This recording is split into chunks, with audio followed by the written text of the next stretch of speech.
Hey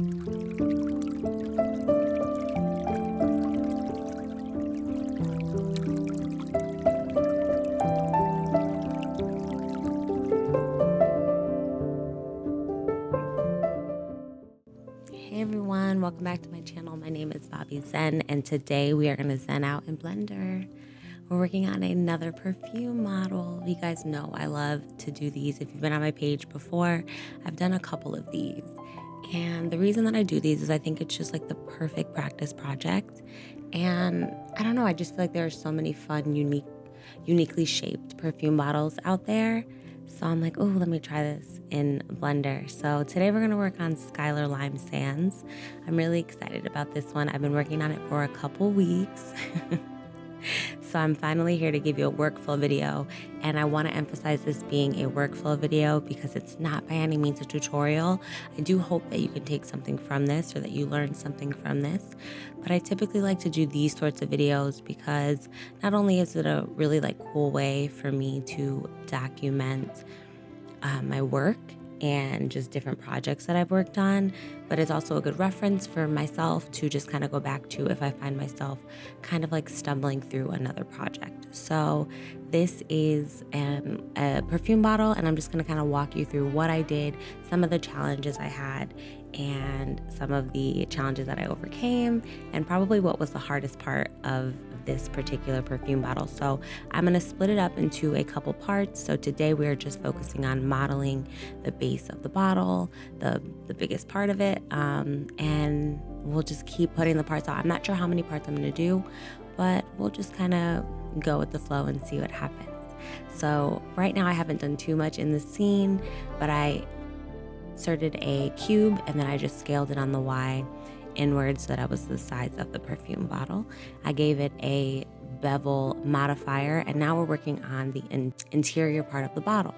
So I kind of struggled with this. This is probably my third model that I tried with this perfume. And I want to emphasize, anybody who is new into Blender, it's going to take a bunch of tries. So a lot of times what I'll do is I'll start modeling something, and the first time that I start to model it, it never comes out right, or I find that once I kind of get the flow of working through it, the second time that I attempt to model whatever it is I'm modeling, I tend to move a little bit more confidently, fluidly.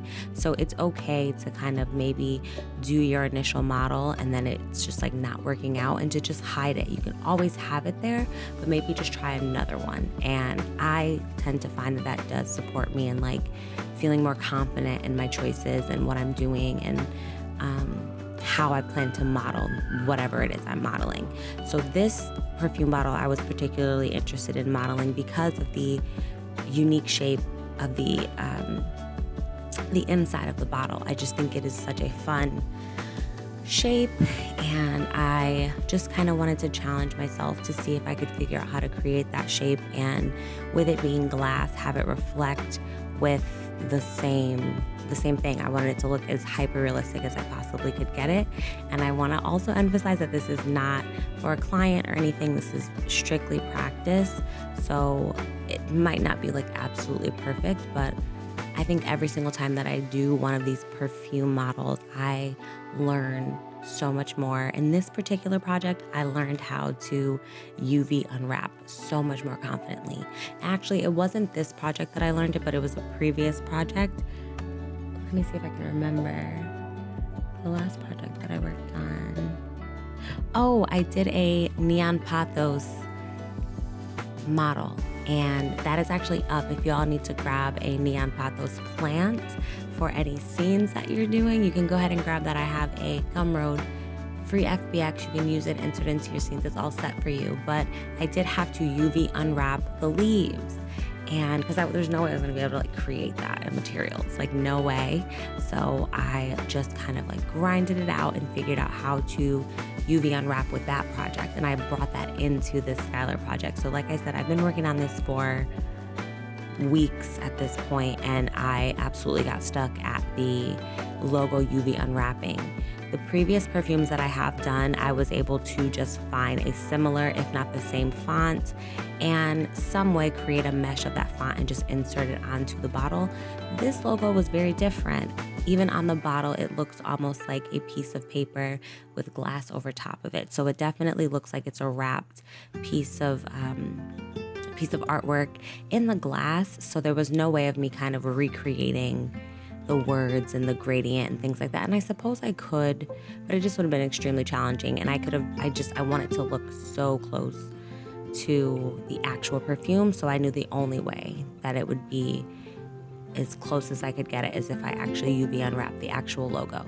So right now you'll see that I was working on the vertices on the inside of the perfume bottle, and now I'm just adding different loop cuts to kind of sustain the shape of my bottle with adding subdivisions and bevels and things like that. This portion of the bottle was extremely challenging because I wanted to kind of get it that funky, like asymmetrical, tilted look of it. So it definitely kind of challenged me at times. And as you can see, it's like a perfect circle now. And I'm like, oh, that's not what I want. So I'm kind of just playing around with getting the inside of the bottle as close to the actual perfume bottle as possible. So there's just a lot of tugging, pulling, adding loop cuts, adding supporting loop cuts, adding modifiers, bevels, subdivisions, things like that, just to kind of play with it. So you'll notice I'm kind of just like going back and forth and doing a whole lot of movement. This is another reason why I don't want to say that this is a tutorial, because I use these sorts of projects to just kind of fumble through Blender and to figure things out and to delete things and to undo things. And I would hate for you to be trying to follow along and I'm just like deleting, So if you notice, like I deleted all those vertices and I'm trying something else. So this is just basically a lot of just like trial and error and just trying to rake my brain of everything that I've learned so far since I've been using Blender to solve this puzzle. That's basically what I'm doing here. And the hope is for it to come out looking as realistic and as close to the actual product as possible. And I mean, the only way to get better is to just like keep practicing. So that's what I'm trying to do here. So we're just constantly kind of like moving. I'm grabbing edges and I'm just trying to get the shape of the inside of the bottle just like absolutely perfect.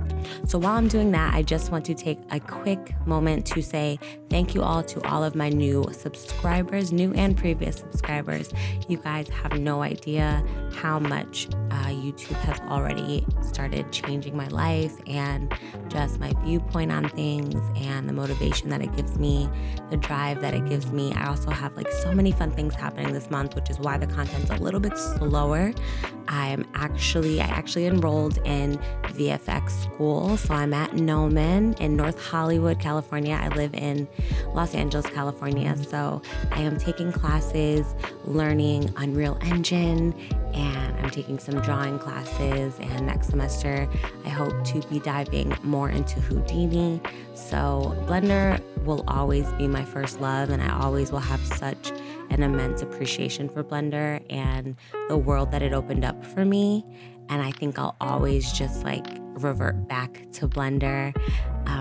But having a mentor and just learning more about the industry and more about the VFX industry and all those things, I understand the importance of just being, well-versed at a lot of different programs.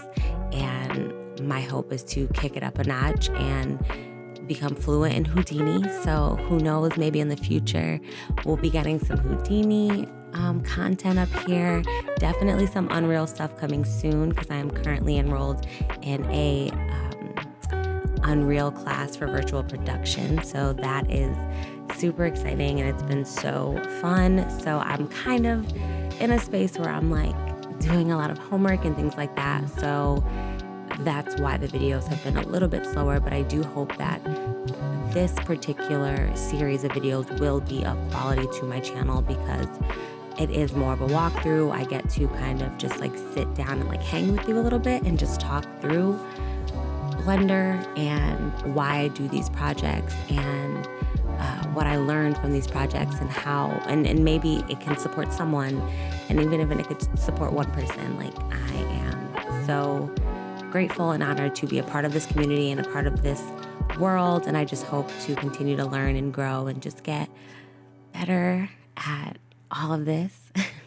But going back to the model, we are now just like adding vertices. So I'm subdividing and I'm really just playing with rotation because I want to get this exact shape. So if you can kind of tell, there's a bit of like a wave at the top of this bottle here. So we're just pulling vertices left, right, and focusing on getting the curvature pretty close to the original bottle. And what I'm doing where I need to is just adding a vertice if I need it, and we're just gonna keep going from there. So I think that's all I wanted to say about school and everything and just what to look for in the future when it comes to this channel.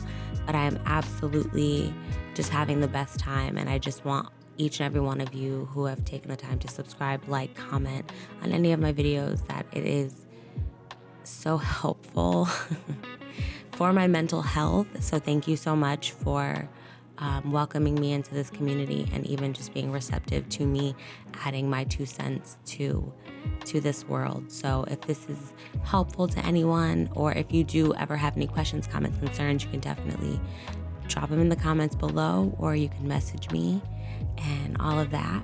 But yeah, let's get back into our modeling. So I'm just finishing up the last little bit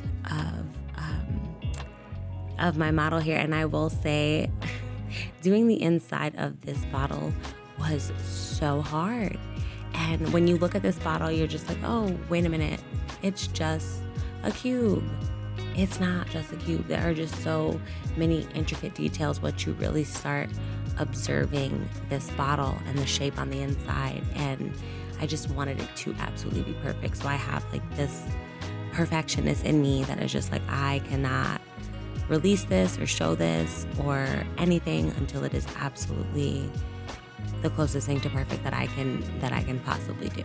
So I think this is pretty close to perfect. I will say I'm very impressed with this one. I'm very happy with this one. You guys saw in the video in the very beginning, that was my final render.